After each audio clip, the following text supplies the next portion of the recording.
Passionnant de vous informer, former, c'est notre devoir. Fidèles téléspectateurs, amour de 30 minutes pour convaincre. Bonsoir et bienvenue à votre émission qui nous cesse de vous mettre au parfum de l'actualité marquant la République démocratique du Congo. Ce soir, on va au moins essayer de décortiquer la situation sécuritaire à l'est de la République démocratique du Congo qui ne laisse personne au moins indifférente. Sur C, en face de moi, je reçu pour vous, Maître Nganti. Bonsoir. Bonsoir. Bonsoir et bienvenue à cette émission. Bonsoir. Je préfère le terme des jurisconsultes. Ouais, jurisconsulte en droit international. Voilà. Ça va? Ben, ça va. Après 6 mois, 7 mois de votre absence, on se retrouve quand même aujourd'hui. Ouais. La santé, ça va? La santé, ça va très bien, à la fois sur le plan physique et sur le plan moral. Vraiment. Comme je l'ai annoncé au moins au début de cette émission, état de siège, où en sommes-nous exactement, maître? Où en sommes-nous? On en est encore au niveau des exactions, au niveau de l'Est.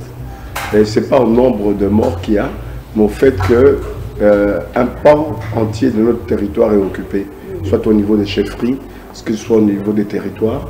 Nos forces armées et de sécurité font ce qu'ils peuvent pour pouvoir endiguer ce mal, qui est un mal profond.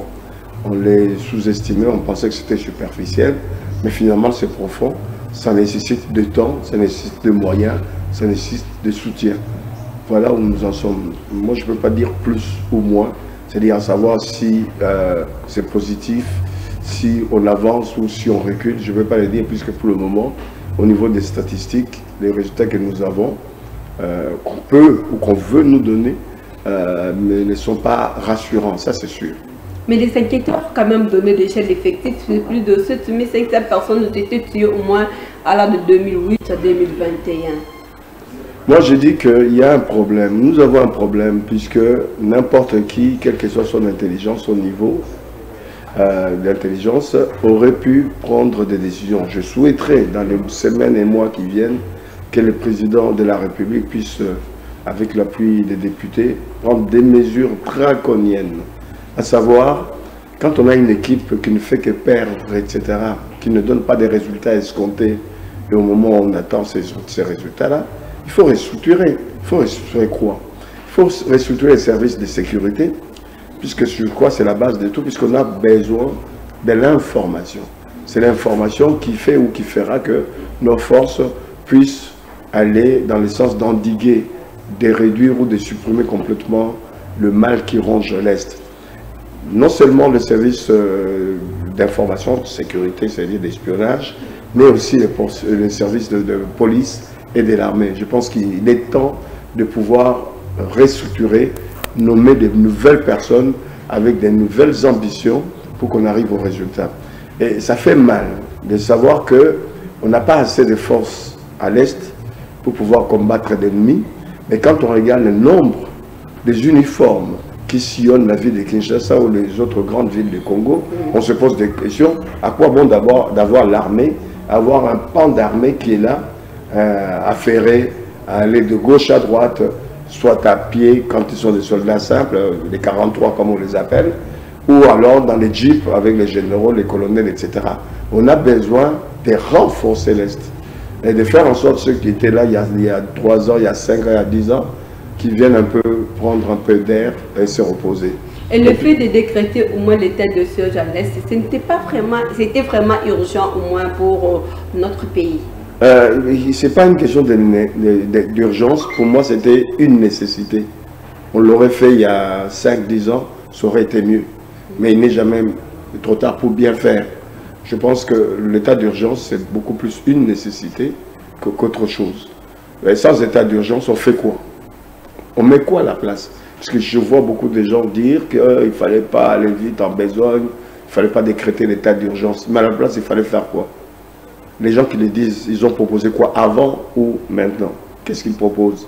Avant, j'oserais même dire comme Jacène qu'avant égale après, on ne sait rien. Alors, laissons l'état d'urgence naviguer et attendons les résultats peut-être dans 6 mois, peut-être dans 1 an, peut-être dans 2 ans.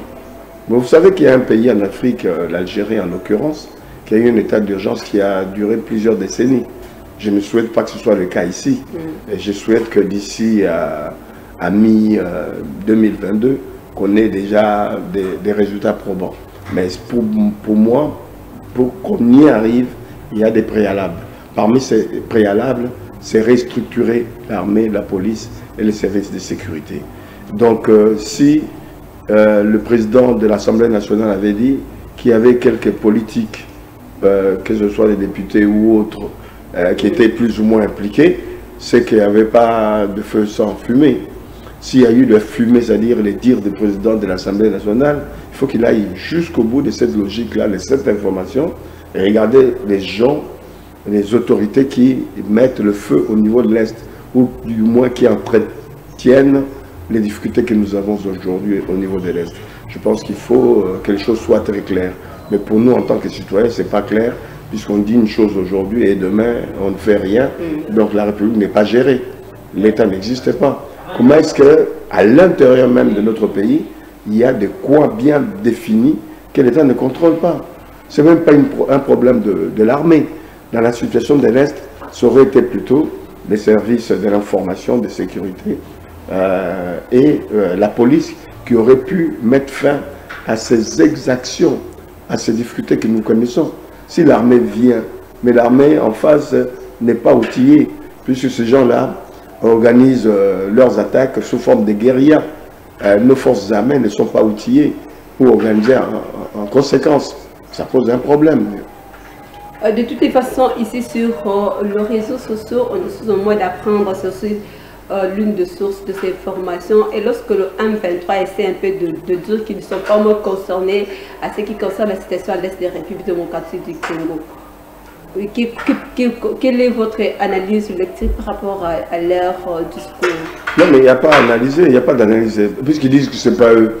Mais c'est à nous de dire réellement, c'est à nous d'identifier qui exactement. Si on n'arrive pas à identifier, on attend que ce soit les autres qui s'identifient eux-mêmes.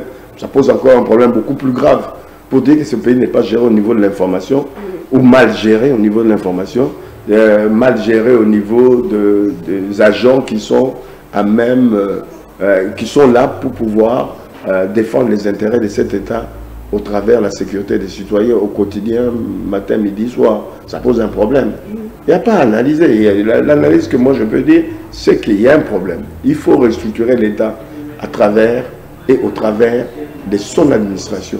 Il n'y a que comme ça qu'on peut dominer petit à petit, qu'on peut occuper des territoires importants, qu'on peut prévenir les problèmes là où il y en a, où il peut y en avoir, par le fait qu'on aura l'information en temps et en heure. On pourra agir au travers de l'administration, au travers de nos forces armées. Et par de ça, nous ne disposons pas au moins de moyens logistiques efficaces pour mettre fin à tout ça. Dire qu'on a des moyens, je ne dirais pas. Vous avez posé une question, une des questions essentielles, c'est ça, les moyens logistiques. Beaucoup ont décrié la présence des Nations Unies ici. Si nous avons encore un tantinet, un peu de moyens pour pouvoir avancer, éliminer quelques points sombres au niveau de l'Est, c'est par l'appui, avec l'appui des Nations Unies, sur le plan au moins logistique. Heureusement qu'ils sont là, sur le plan logistique. Sinon, de nous-mêmes, on serait incapables. Pourquoi? Puisque nous vivons encore un état d'embargo. Donc, on n'a pas droit de nous outiller, de nous armer militairement, puisque ça a été bloqué pour nous depuis des années. Donc, il est question de pouvoir arriver à faire en sorte que nous ayons des moyens et qu'on puisse aussi mettre bas cet embargo. Il faut la pression au niveau des Nations Unies, il faut la pression au niveau de la communauté internationale pour nous laisser les mains libres, qu'on puisse s'organiser, s'arranger pour pouvoir nous procurer des moyens qui puissent nous aider à aller de l'avant. Troisième fois, s'il faut le dire, on essaie un peu de pouvoir ajouter encore sur cet état de siège, mais la population ne reste toujours indifférente par rapport à cette prorogation. Faut-il continuer ou bien faut-il arrêter au moins encore de mais s'il faut gérer le pays dans le sens de la population, le pays ne sera jamais géré. La population, certes, est impatiente. La population est impatiente pour pouvoir faire en sorte qu'on ait des résultats. C'est normal, c'est une attitude normale. mais c'est aux responsables de toujours et souvent donner la bonne communication, la bonne information en temps voulu pour faire patienter la population, pour dire que c'est difficile. Même si c'est difficile, il y a des avancées, mais il y a des situations de coins, des recoins où on a du mal à nous en sortir. Mais en attendant, on peaufine des stratégies pour pouvoir arriver à remonter la situation d'aujourd'hui. Et cet état d'urgence, de toutes les façons, lorsque la population essaie un peu d'avoir au moins quelques réserves au-delà, au regard de tout ce qui se passe, ça profite exactement à qui? Mais vous savez aussi bien que moi que cette rébellion, dans toute guerre, ça profite toujours à certaines personnes. Les gens qui font des troubles savent pourquoi ils font des troubles. Et à la fois, c'est pour pouvoir compter aussi avec eux, pour pouvoir gérer le pays, avoir le pouvoir et les avoir. Puisque pendant ces hostilités, il y en a qui profitent, ceux qui sont malins, pour pouvoir se renflouer leurs poches par le fait de vendre de certaines matières premières. Il y a parmi les dirigeants aussi de ce pays, au niveau des provinces ou au niveau de Kinshasa, des gens qui ont des liens. Il y a aussi au sein des populations, on en a arrêté certainement dernièrement, où la population civile, peut-être pas la majorité, quelques-uns parmi eux, profitent aussi d'être des mèches, d'être des connivences, d'être en relation avec ces rebelles, pouvoir les aider matériellement et autres, même au niveau des renseignements. Donc il y a un conglomérat des gens à qui ça profite, que ce soit sur les gens de pouvoir, certaines personnalités de pouvoir, certaines populations civiles, la société civile, une partie, mais il y a beaucoup de gens à qui ça profite, mais il y a la majorité qui ne profite pas, qui subit. Parmi ces majorités, c'est des gens qui vivent notamment dans ces contrées-là de l'Est, mais il y a aussi ceux parmi nous qui se soucient de l'endemain de cette République. Voilà. En dehors maintenant de l'autorisation de prorogation en prorogation, quel est le rôle que joue notre Parlement face à tout ce qui se passe à l'Est de la République démocratique du Congo? Mais ils ont un rôle important puisque déjà, ils sont l'autorité budgétaire. C'est important, c'est eux qui décident des moyens de la République et comment partager ces moyens. C'est eux aussi qui sont des autorités au niveau de la législation, c'est eux qui légifèrent, qui produisent des lois, mais c'est aussi eux qui contrôlent l'action ou les actions du gouvernement. Ils ont un rôle plus qu'important. Voilà. Maintenant, face à ce qui se passe à l'Est, parce que je sais bien que 2023 s'approche déjà dans quelques pas, il faut le dire, au moins des danses. Et quel serait leur discours demain au cas où ils se préparent? Parce qu'ils sont là, ils représentent automatiquement la population. Ils sont censés, oui. Ils sont censés au moins d'apporter un plus, mais lorsqu'on ne sent rien de leur côté. Mais le problème, la population ne les attend pas seulement en 2023. 2023, c'est la date fatidique pour les politiques. Mais pour les citoyens lambda, ce n'est pas 2023, c'est aujourd'hui. C'est demain. La population attend quoi? Attend de bien manger, d'avoir des moyens d'avoir des moyens de transport, de bien se vêtir, d'avoir une bonne santé, des centres médicaux, des hôpitaux qui puissent les aider à traiter leurs maladies et autres. La population n'attend pas les élections. Les élections, c'est pour les hommes politiques qui sont pressés, qui sont prêts à battre le pavé, c'est-à-dire à manifester, pour pouvoir attendre 2023, de douter de celui qu'on a mis à la tête de la CENI. Mais la population, qui ce soit Kadima, ce n'est pas leur problème, qu'il y ait des élections en 2022, en 2025, ce n'est pas ce qui importe plus pour la population. Si demain la population peut acheter à un prix abordable le carton de poulet ou de poisson, etc., c'est ce qui importe le plus. Voilà ce qui est important pour la population. 2023, la date de 2023, c'est pour les députés qui veulent se faire réélire, c'est pour les ministres qui pensent toujours être dans les gouvernements qui viendront, etc. C'est pour eux.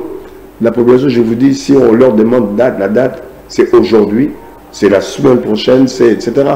Pourquoi? Pour des choses très simples que donc on peut trouver des solutions, mais on n'entend pas les députés faire pression en disant le gouvernement avait promis de pouvoir baisser les prix, faire baisser les prix des produits vivriers, notamment en l'occurrence des produits surgelés et autres. Je n'entends pas parler. J'entends pas parler des gens qui, à la Mouka ou ailleurs, ou même chez les catholiques, dire on va marcher pour soutenir nos populations, qu'on baisse le prix des produits, qu'on augmente les salaires. Ça aurait été vraiment des actions acceptables liées à la relation que les députés peuvent avoir avec la population et aussi à la société civile, notamment les chrétiens catholiques qui veulent aussi marcher aux côtés de Namuka pour les élections de 2023. On n'aurait pas choisi Kadima, on aurait retardé les élections, du moins le choix de Kadima, pour attendre de trouver un consensus qu'on ne trouvera jamais d'ailleurs. Le même allait dire, ou battre pavé pour dire que on sent que le président actuel, le gouvernement actuel veut des glissements. Ils ne veulent pas organiser les élections en temps et en heure. Donc c'est le serpent qui se mord la queue. Donc le choix de Kadima, c'était le moindre mal. Maintenant, alors à l'essentiel, organisons les élections dans le bon sens, dans les règles de l'art, mais faisons aussi en sorte qu'avant le 25 décembre, que nos populations puissent avoir les cartons de poulet au prix, aux alentours de ce que le président avait promis. Et c'est un peu de voir la vie sociale au moins de la population congolaise, c'est là où ça pose problème, comme vous venez au moins de dire. Est-ce que c'est par manque de bonne volonté, ou bien qu'est-ce qui se cache au-delà même du rideau de tout ça? Mais la mauvaise foi du patronat, c'est-à-dire de la Fédération des entreprises congolaises, la mauvaise foi de nos ministres, puisqu'ils peuvent, s'ils le veulent, à un moment donné, taper du poing sur la table, exiger, obliger, même si on est dans un État démocratique, on ne peut pas, au nom de la démocratie, laisser mourir sa population. On doit sauvegarder d'abord la survie, la vie de nos populations. On ne doit pas attendre le 25 décembre, on ne doit pas attendre le mois de janvier. C'est ici et maintenant qu'on doit, compte tenu de ce qui a été décidé par le ministre de l'économie nationale, faire en sorte qu'on puisse exécuter ce qui était décidé. Faire en sorte que le produit baisse et se battre demain pour qu'on puisse améliorer le transport des citoyens et à partir de l'année prochaine, si possible, se battre pour le côté de la santé des citoyens. Voilà, à partir de l'année prochaine, s'il faut au moins essayer un peu de battre du côté de la santé, ainsi de suite. L'état de droit, s'il faut le parler au moins, est-ce que c'est un slogan ou bien c'est une vérité? Parce que jusqu'à présent, il y a quelque chose du dirait qu'on va y arriver avec quelques mesures prises par rapport à cette chanson, deux chansons qui viennent juste d'apparaître là, qui fait au moins, qui ne cesse personne au moins. Du groupe MPR, il faut le dire. Voilà. Ben, c'est un groupe, moi je pense que c'est un groupe qui est bien, qui chante les faits des sociétés, mais les mesures qui sont prises ne sont pas définitives. Hein. Donc les mesures qui sont prises, c'est le temps à ce que l'institution qui est chargée de pouvoir veiller à ce qu'il y ait au niveau des chansons, des cinémas et autres, on ne puisse pas sortir n'importe quoi. Ils sont en train d'examiner les dossiers. Ce n'est pas interdit définitivement. Il y a eu une suspension. Il faut attendre les jours et les semaines qui viennent pour avoir la décision finale par rapport à cette chanson, cet album. C'est un message moins interpellatif, mais pourquoi ça tique ou moi apparemment ça a éveillé, je dirais même l'attention de tout le monde, que ce soit les politiques, que ce soit la population, tous se posent des questions. Peut-être que c'est moi alors qu'il ne s'agit pas de toi. Ouais. Ben, c'est que j'étais endormi de un, de deux, c'est que qui se sent morveux se mouche. Donc, si les gens se sentent visés, c'est qu'il y a des reproches à se faire. S'ils ont des reproches à se faire, ils doivent dire merci à ce jeune-là en disant je ne voyais pas, je ne sentais pas, et que maintenant il faut que je change de fusil d'épaule, faire en sorte que j'agisse, je puisse conduire mon ministère, mon entreprise ou la République dans le sens positif pour le peuple. Moi, je pense que c'était bienvenu. Les enjeux politiques ou les dangers se cachent dans quel niveau? Bien, se trouvent dans quel niveau? En parlant globalement, en parlant de la chanson. Non, sur le plan général au moins. Bien, sur le plan général, je pense que je l'ai déjà dit dans cette antenne, qu'on est en train de parler de beaucoup de choses, mais on avait loupé le décollage de ce pays. Si on se souvient, puisque pour ceux qui étaient là, mais pour nous aussi, puisque le bouquin existe, Mabika Kalanda avait à un moment donné écrit un bouquin sur la remise en question. On devient indépendant, on ne remet rien en question, on hérite d'un État colonial qu'on gère jusqu'à ces jours. On gère toujours l'État colonial avec quelques mesures qu'on a prises ici ou là, quelques modifications ici ou là. Au niveau de l'ossature, on est resté un État colonial. Alors qu'à l'indépendance, il a fallu qu'on puisse, à un moment donné, se dire, nous sommes indépendants. Comment faire pour qu'on sente réellement cette indépendance? Comment faire de créer un État qui soit proche des populations? Comment faire en sorte qu'on crée une administration, un État capable d'avoir des objectifs et de remplir ces objectifs au nom de l'État? Ça n'a jamais été fait. On n'a jamais remis en cause le système d'État occidental. On a même empiré la situation. Puisqu'à l'époque coloniale, il y avait 10 directions générales qui ont géré ce pays vers son développement, le développement qu'on avait en 60, qui était un développement qui dépassait beaucoup d'États, notamment l'Afrique du Sud, beaucoup d'États d'Afrique noire. On n'avait pas des niveaux de développement du Congo belge. Mais il s'est avéré que on a plutôt, à partir des 60 jusqu'à ces jours, fait en sorte que le bateau ne décolle, l'avion ne décolle pas. On est resté sur place, voire même avec des déficits. Vous verrez que les structures que les Belges avaient laissées, qui fonctionnaient normalement bien, nous avons tout cassé. On n'a pas reconstruit, on n'a pas construit. On a vu comme ça à vue. On ne sait même pas où on va. Les objectifs ne sont pas précis. Le peuple se lamente, les autorités se lamentent. Mais pour les élections, tout le monde est d'accord, allons aux élections. Et les élections, on a eu, ne serait-ce que ces dernières années, on a eu 3 élections. Mais quand on essaie de faire des statistiques, des évaluations, qu'est-ce que ces élections nous ont ramené? Rien du tout.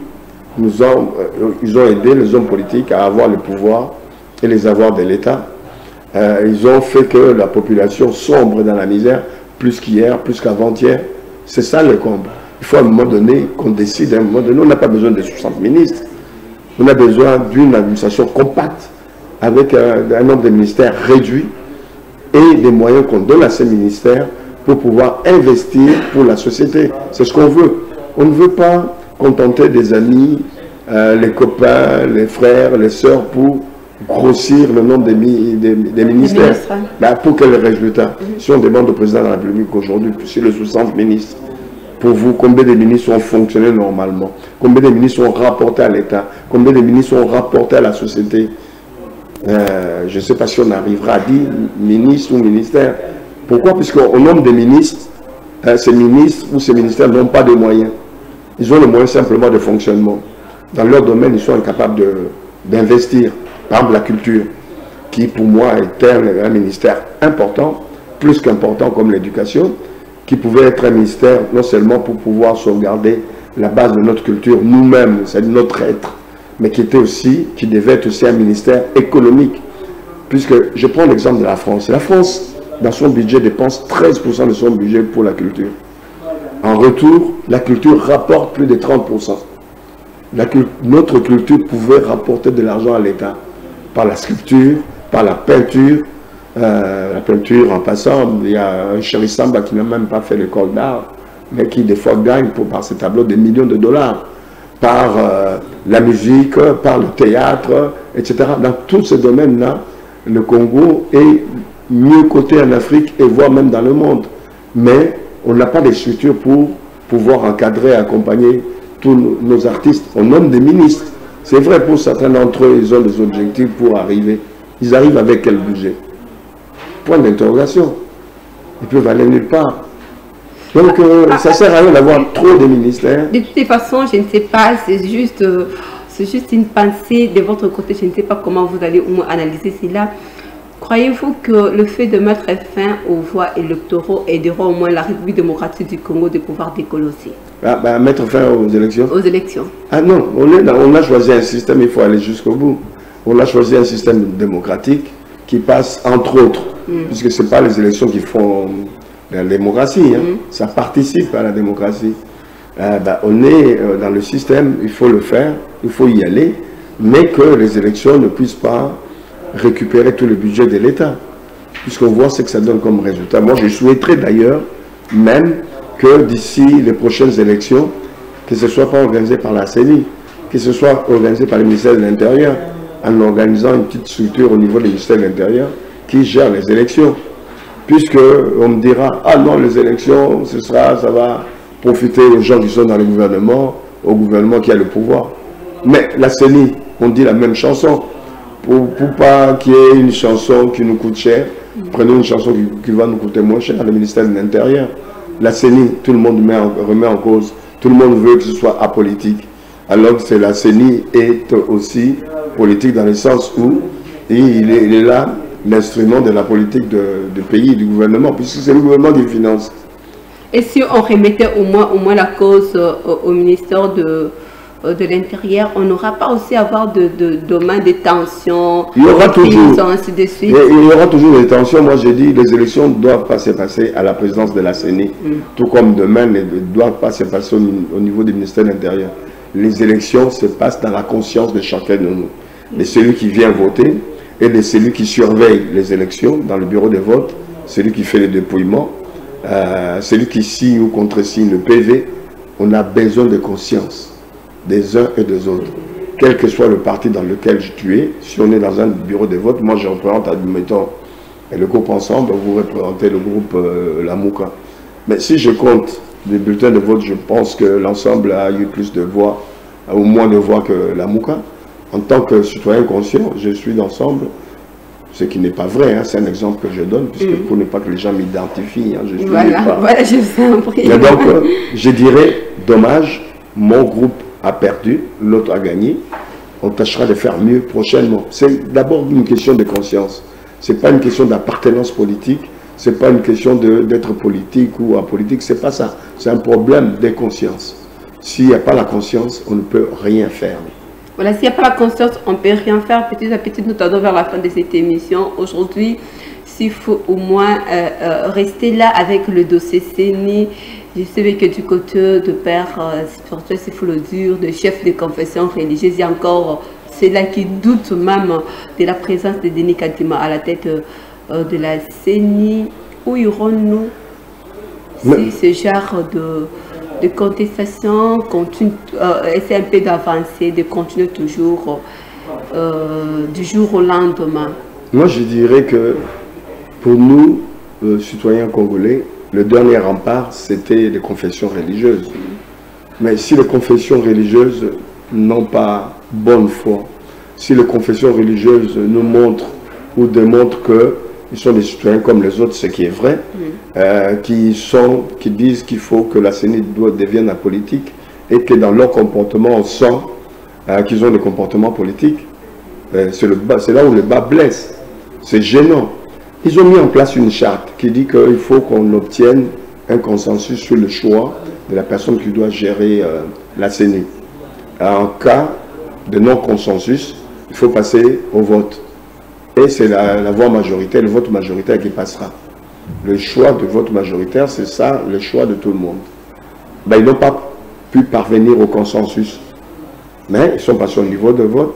Sur oui, confession religieuse, s'ils ont voté pour Kadima, ben les autres ont contesté. Sur quelle base contestent-ils? Ils parlent des accointances de M. Kadima avec le président de la République ou la présidence, mais ils ne démontrent pas, ils ne donnent pas des preuves en tant que citoyens. Ils pouvaient nous prouver, ils ne l'ont pas prouvé. Quand bien même ce monsieur serait proche du président, mais il serait citoyen congolais, s'il a des compétences, s'il a la conscience, c'est ce qu'on demande, compétence et conscience. On ne demande pas proximité ou pas proximité. Depuis 60, on a eu des gens qui n'étaient pas proches du président de la République, qui ont volé les caisses de l'État, avec les différents gouvernements. Même aujourd'hui, il y en a qui volent encore, qu'ils soient proches ou pas proches du président de la République. Nous ce qu'on recherche, c'est des gens qui ont des compétences et qui ont une conscience. Et c'est que moi, je regroupe dans les 3 S, le savoir, le savoir-faire et le savoir-être. Le savoir-être, c'est important. Et de ce côté-là, sur le 3e point, le 3e savoir, qui est le savoir-être, on a très peu de Congolais qui ont le savoir-être. Alors que les compétences, on peut les avoir, ceux qui ont le savoir. Il y en a beaucoup dans ce pays, qu'ils soient formés ici ou à l'étranger. Le savoir-faire, là, c'est un peu équilibré entre le mauvais savoir-faire, qui est le savoir-faire d'ici, et les gens ont mauvais comportement, ils savent faire, mais de mauvaise manière. Et ceux qui ont le savoir-faire qu'ils ont acquis dans d'autres entreprises extérieures. Mais le tout, c'est d'avoir les 3 S et surtout le savoir-être et la conscience en général. Aujourd'hui, le fait de voir au moins la Mouka FCC ensemble, en coalition, au moins contre l'Union Sacrée, ça vous dit quoi? Mais ça me dit que ça me fait revenir à ce que un des responsables d'une certaine confession religieuse avait dit, la médiocrité. La médiocrité dans le sens où hier ils se sont battus, notamment la Mouka s'est battue contre le FCC. On a qualifié le FCC de tous les noms. Quand aujourd'hui on vient embrasser le FCC, mais ça pose un problème. Un problème de conscience. Ça pose vraiment un problème de conscience. Dans tout ça, moi je ne m'attaquerai pas au FCC, je m'attaquerai à la Mouka. Comment est-ce que la Mouka peut tourner le dos à Tshisekedi qui était un de leurs, qui veut travailler pour le peuple, ce peuple. Eux ils vont choisir ceux qui ont mis le peuple à genoux pour pouvoir se mettre ensemble avec ceux-là qui il n'y a pas longtemps, ont mis le peuple à genoux, au lieu d'aller soutenir celui qui aujourd'hui, même s'il n'y a pas de résultats aujourd'hui escomptés, qui a un sens de l'engagement, qui a une certaine volonté de pouvoir faire et mieux faire les choses. Et ça me pose, dans ce cas-là, il fallait qu'il reste dans la neutralité, que plutôt d'aller plonger. Et je salue en passant jusque-là, hein, j'espère qu'ils ne vont pas me décevoir, ensemble, qui a choisi de ne pas aller avec ces gens-là. Je salue également les jeunes gens de la société civile, notamment Lucha et les autres, qui à un moment donné se sont dit, on était prêts à aller avec qui, aux côtés de n'importe qui, mais en face, pas en face du FCC. Puisqu'il y avait FCC, ils ont combattu FCC par rapport à ces méfaits. Ah ben, ils se sont rétractés. J'ai dit bravo, continuez comme ça, restez juste et objectif. Merci beaucoup. Nous sommes arrivés à la fin de cette émission. Votre mot. Le dernier mot. Ouais. Non, il ne peut pas avoir de dernier mot dans ce pays puisqu'il y aura toujours quelque chose à dire. Moi, le mot, c'est reprendre l'administration de A à Z. Il nous faut, c'est peut-être pas le mot réforme, il nous faut construire une administration solide. C'est cette administration qui va soutenir l'État et c'est cet État qui fera en sorte que nos citoyens soient, qu'on préserve leur liberté, leur sécurité et puis qu'on fasse en sorte que leur niveau social évolue dans le bon sens. Tout passe par l'État, par l'administration. C'est là. Bien que c'était au moins votre tout dernier mot, mais de toute façon, j'en profite aussi pour poser aussi ma dernière question. Réformer, c'est bien, mais il nous faut combien de temps en fait? Pour réformer? Ah oui. Mais quand on veut bien réformer, on peut prendre 6 mois, on peut prendre 1 an, on peut réformer rapidement. On peut réformer rapidement. Regarde l'éducation nationale, j'ai toujours, notamment ici, parlé de l'éducation nationale. Quand on parle de l'éducation, c'est le global.